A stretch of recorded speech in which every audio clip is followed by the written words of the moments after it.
Merci mbote na biso maso oyo maso bamesana kolanda mwana mobali wa pakolaka mafuta ya mbila lefu de Fayulu. Vraiment na ye lisusu na kati etando ke pona kotalisa biso bayiba congolais. Maso bamesana kopesa ngai makutu na bango. Pe lukutu. Makutu na lingala elingi koloba ete matoi. Vraiment ali pasi ba congolais. Ali pasi pe ali mawa. Komona tracasserie oyo komi na kati ekolo Congo. Tracasserie moko na kobenga ngo ata mwanga chuchu kutu koma mwanga chuchu yali malamu. Mais tracasserie wana ça ne va pas. Na uti komona ministre intérieur Jacquemain Chaban. Auti kokamata mituka apesi bapulusu. Abengi yango na kombo na yango mituka d'intervention.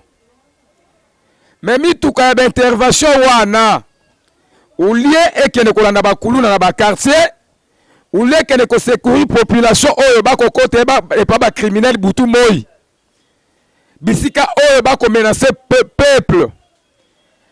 Mais la pulusu na Jacquemain Chabani apesi bango nde mituka wana pona kokene kosala tracasserie. Bande ko na ngai ya moto bawewa badi ko nyokwama ndeko na ngai bana oya moto obobenga bawewa lelo soki bakoma ebele awa esengeli babetela kata Joseph Kabila maboko po asalela ka bango Paul Lwange ndo mone tuluku wana etonda awa wana ya liboso. Me kaskaka bawewa wana nyoso bali kaka bato bauti na Paul Lwange te basusu bali awa bali bakinoa basusu bauta Équateur, basusu bauta Congo Central, basusu bauta Katanga, basusu bauti Bandundu, baye awa. Misale alite, mais ba misusu bali ba licencié, misusu bali ba gradué. Mais kino lelo lokola entreprise moko chilomba cheli bango awa te, entreprise na bango mo ba créer ali entreprise na ba moto. Yoka pulu so ko esa mona moto nini. Soki ko ine bale esko ko bimaka okauka. Elingi koloba nini?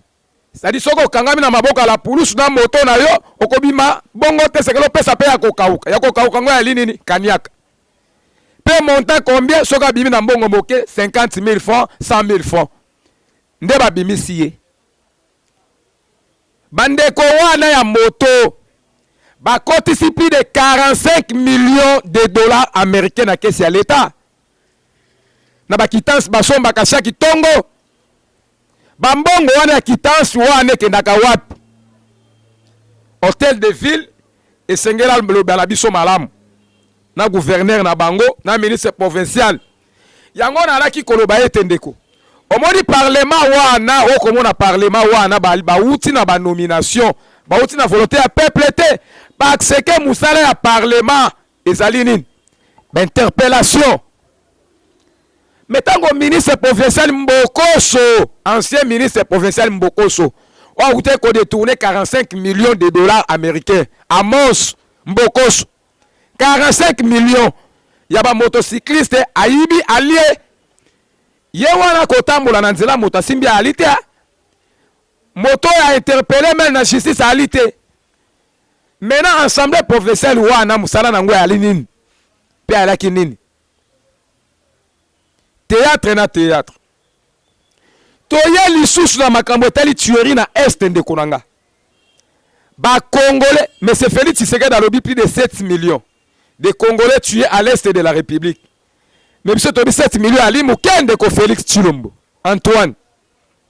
Ali muke ba Congolais ba kufi ebele, ba kufi meke, ba ko violer ba mama, ba ko violer, leo ba komi ko violer na bana mibali de Konanga. Nzambe tango akeli mokili asali mwasi asunga mobali mobala asunga mwasi. Melelo yo maya mobali komi kokota na nzoto ya mobali.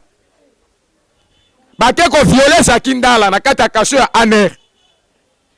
Ndeko akolela na Chiluba soko bandeko ne baliola bayoka ka Chiluba ba secourir ye mais ata moto asungi nzangi ndala azata ko azaka tatu bistala tala sima fwengi. Donc ako crier moto ko violer nani mobali. Mobali moto ko violer Zakindala. Bande konanga. Et ali somo oyo komi na kati ekolo Congo. Mais ministre promotion Bokoso a kotambola libre 45 millions de motocyclistes. O bako aider population na moyen de transport. O yemoko l'État ali responsable et capable. Ya ko créer ba bus ya l'été comme belé, ya ko créer ba route secondaire pour que peuple azala sous système makameta takaseri et puis makameta embouteillage. Bako ko si c'est yangote, kuluna na quartier batiki, bango nyoso okomona na FARDC, na JR, na la Poulousse, bango tu bakoma wapi, ba roulage na nzela ko kangaka ba moto. Na mituka Jacquemain Shabani apesi ekomi ya bango akosala tracasserie. Oui, wana yalika pona babala ndaka ba moto ya bato.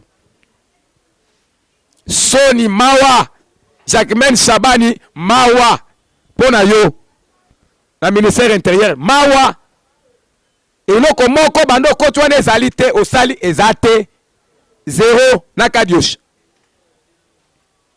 ndeko nanga bazo boma bandeko na biso na est awa na partie ouest ya mboka na biso na Grand Bandundu mobondo etelemi na nord ubangi bamboro bako sisa population okay na Katanga si c'est Gédéon Kyungu oya ko bomaka bato mikolo bansu accomplissé avec Paul Kagame bako boma peuple ali ko kufa mikolo nyonso awa na Kisasa kolobate bako kotela bato tina bandako lelo na kala tozieba kike so kutane na kuluna chombo ekokende mbongo ekokende soit makati yo pepota melelo yo nde kunanga échanger ka elongwe kuluna peuple akomi ko banga kuluna te peuple akomi ko banga pulusu poso akutane na pulusu na butu nyoso ekei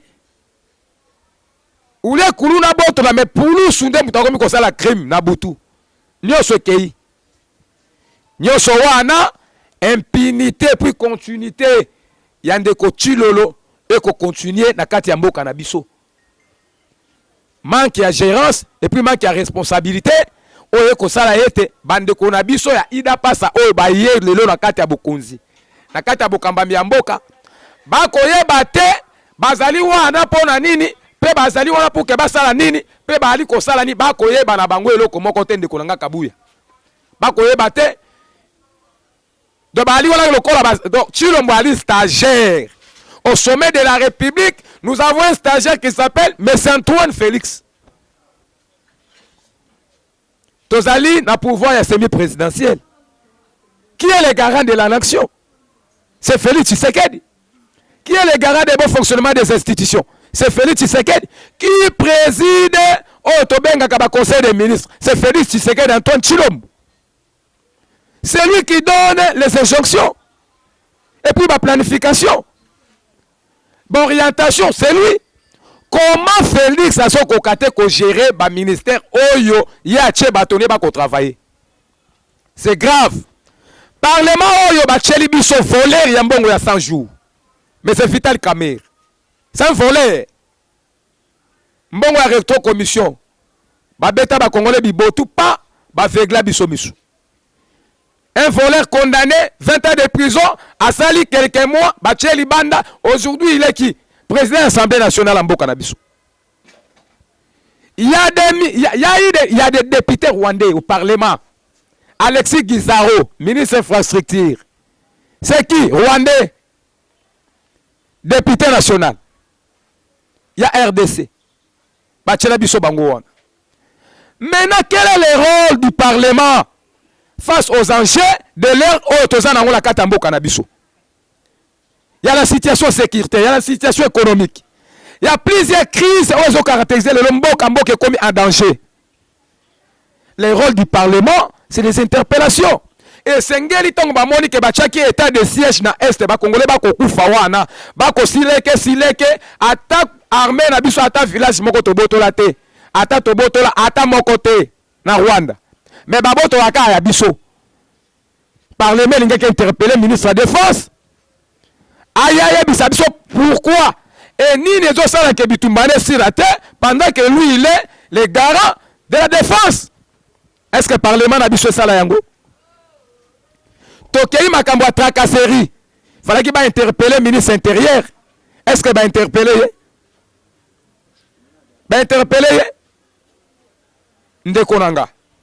Mboka ezo kambama na désordre.